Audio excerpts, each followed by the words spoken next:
এখন এই এখানে যে কর্মসূচিটা নেওয়া হয়েছে সব আপনারা জানেন যে কর্মসূচিটা কেন নেওয়া হয়েছে।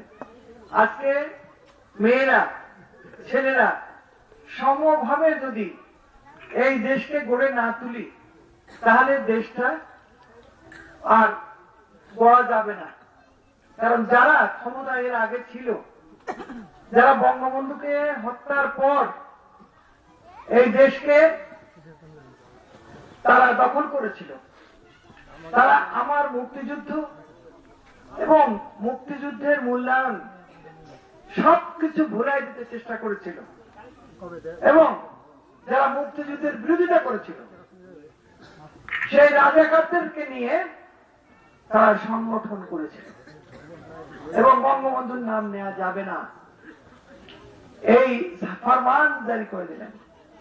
তা আমরা মুক্তিযোদ্ধারা তো মরি নাই, আমরা মুক্তিযোদ্ধারা বেঁচে আছি যে আওয়াজ শুনে যে আমি যদি হুকুম দেবার নাও পারি তোমাদের বলা রইল যার যা আছে তাই নিয়ে শত্রু মোকাবেলা করবে। আমরা করেছিলাম, এই টাইটেলে সব মানুষই গেছিল। তো আমরা করে কিছুদিন দেখতে হয়, তা নাহলে গায়ে ঝাঁপায় পড়ে মরবর্তে ওদেরকে আস্তে আস্তে আস্তে আস্তে আমরা এক পাশে করে ফেলছি ইনশাল্লাহ। এখন আওয়ামী লীগকে নেতৃত্ব দিচ্ছেন বঙ্গবন্ধু কন্যা শেখ হাসিনা।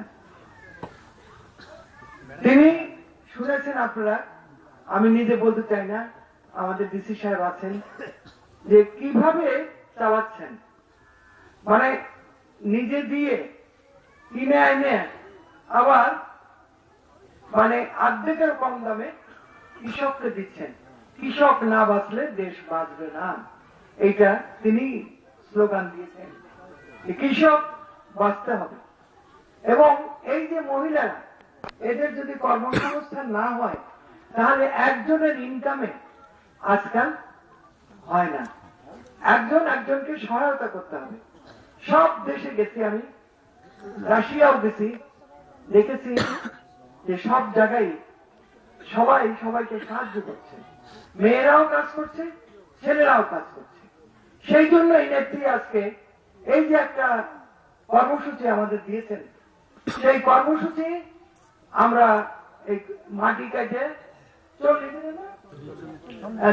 দিনের এই কর্মসূচির মধ্যে মেয়েরা, আমি দেখব যে ছেলেরা বেশি দ্রুত কাজ করছে না মেয়েরা বেশি দ্রুত কাজ করেছে, নেত্রীরা আমি বলবো।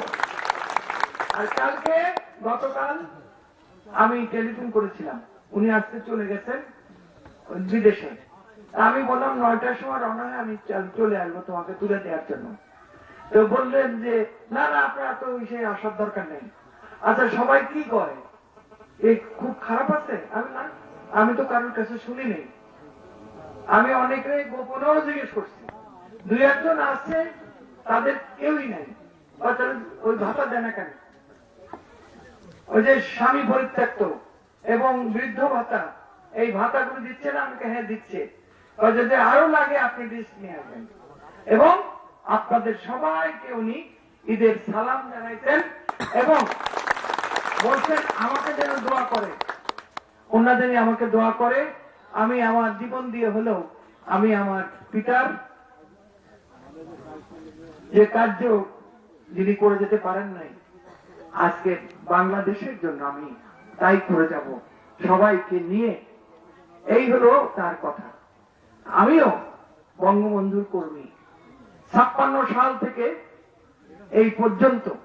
এই ছেলে মানে 8 মাস কি 10 মাসের করেছিল আমার, দেখে বললেন যে কথা তো কাঁচা আড্ডার মনে হয় না।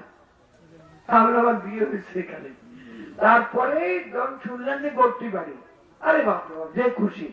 এই যে সেদিন মেম্বার করে নিলেন, সেই থেকে আজ অবধি খুব আদর করতেন, করে নিয়ে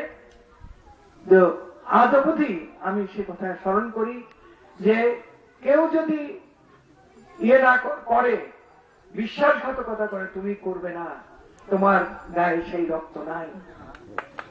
তাদের আমি করি নাই, এবং আমার সন্তানকেও আপনাদের কাছে এনে দিয়েছি যে ওকে কোলে করে আদর করছেন এবং বলছেন যে ও বড় হয়ে করবে।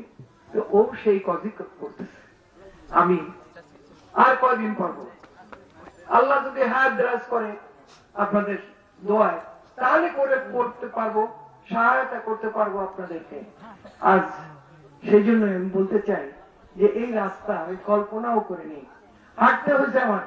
তার বাড়িতে এসেছিলাম কই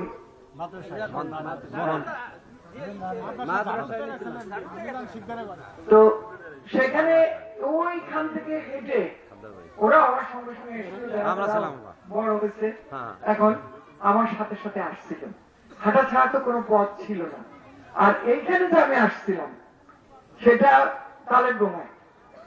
এখন বাচ্চা ছিল একটা, সেই চড়ি দিয়ে বাইতেছে, আমার একটা 2 পাক ধরে রেখেন, নড়েন না, তাহলে কিন্তু ডুবে যাবেন। এই ডোবার কেউ রিস্ক নিয়েও আমি কাইতেল আসছিলাম। কাজে কাইতেলের মানুষ আমাকে বিফল করেনি, তারা এগিয়ে যাবে, রাস্তাঘাট যা দরকার সমস্ত আমি এনে দেব। শুধু মেয়েদের জন্য স্কুল আছে, আরো একটা স্কুল বোধহয় করতে হবে কারিগরি, কারণ এই যে বিয়ে মা পাশ করে সব এই কয়দিন ধরে আমার কাছে চাকরি চাইতেছে, আমি তো দিতে পারবো না। কাজে কারিগরি বিদ্যালয় যদি খোলা যায়, মেয়েরা ছেলেরা এরা নিজেরা আর তাদের চাকরি চাবে না, নিজেরা করে নেবে, দেশও উন্নতি হবে, দেশেরও নানান রকম উন্নতি হবে। এইটাই আমি আপনাদের কাছে, এইটা আমার আশা করি যারা তরুণ আছে তারা এবং যারা আমার বয়সী আছেন তারা সবাই সহায়তা করবেন, দোয়া করবেন, জানে আমি যা মনে ভেবেছি যেটুকু সেইটুকু আমি করে দিতে পারি। আপনাদের ধন্যবাদ। জয় বাংলা, জয় বঙ্গ।